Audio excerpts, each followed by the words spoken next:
¿Qué es un proceso? Es un conjunto de actividades mutuamente relacionadas o que interactúan, las cuales transforman elementos de entrada en resultados.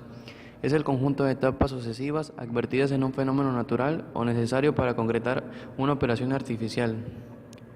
¿Qué es isotérmico?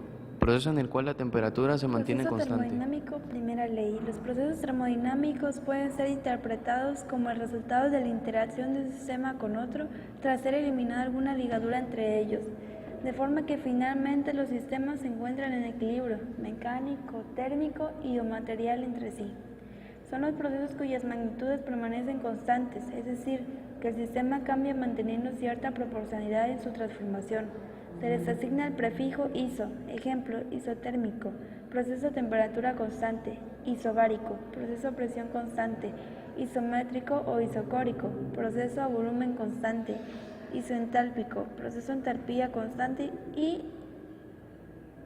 isoentrópico, proceso a entropía constante.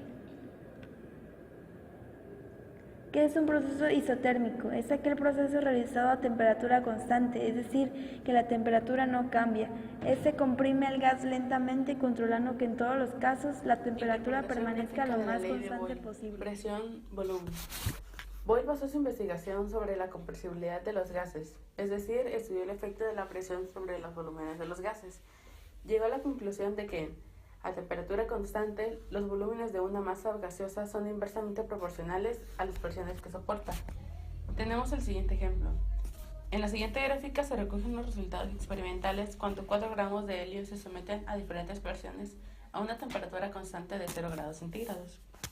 La gráfica corresponde a una hipérbola y recibe el nombre de isoterma, ya que los datos se han obtenido a una temperatura constante. Tenemos las siguientes conclusiones. La representación de una hipérbola muestra que la variable dependiente se modifica de una forma inversa a la variable independiente, es decir, cuando una aumenta, la otra disminuye y viceversa.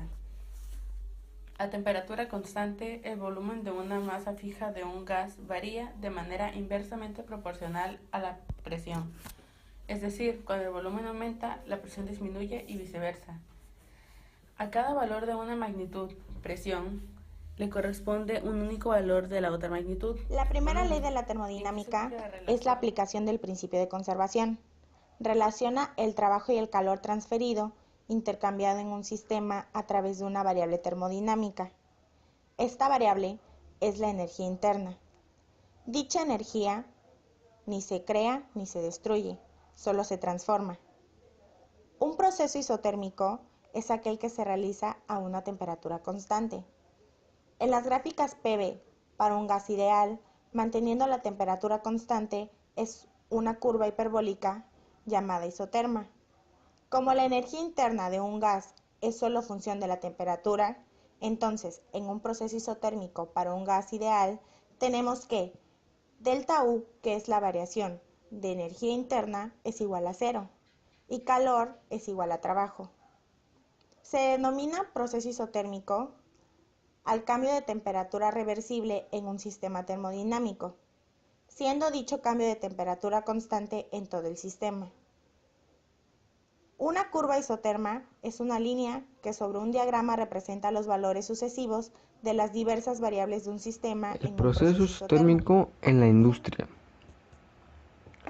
La expansión isotérmica es cuando la máquina absorbe calor del foco a una temperatura inicial o temperatura 1 y el gas se expande, como lo muestra en la imagen.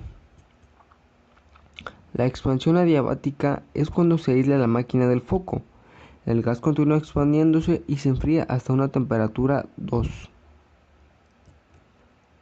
La compresión isotérmica es cuando el gas enfriado se vuelve a comprimir, cediendo calor al foco de temperatura 2. Y por último, la compresión adiabática es cuando el gas enfriado se aísla del foco y se comprime. En una transformación isoterma, la temperatura del sistema permanece constante. Para ello, es necesario que el sistema se encuentre en contacto con un foco térmico, que se define como una sustancia capaz de absorber o ceder calor sin modificar.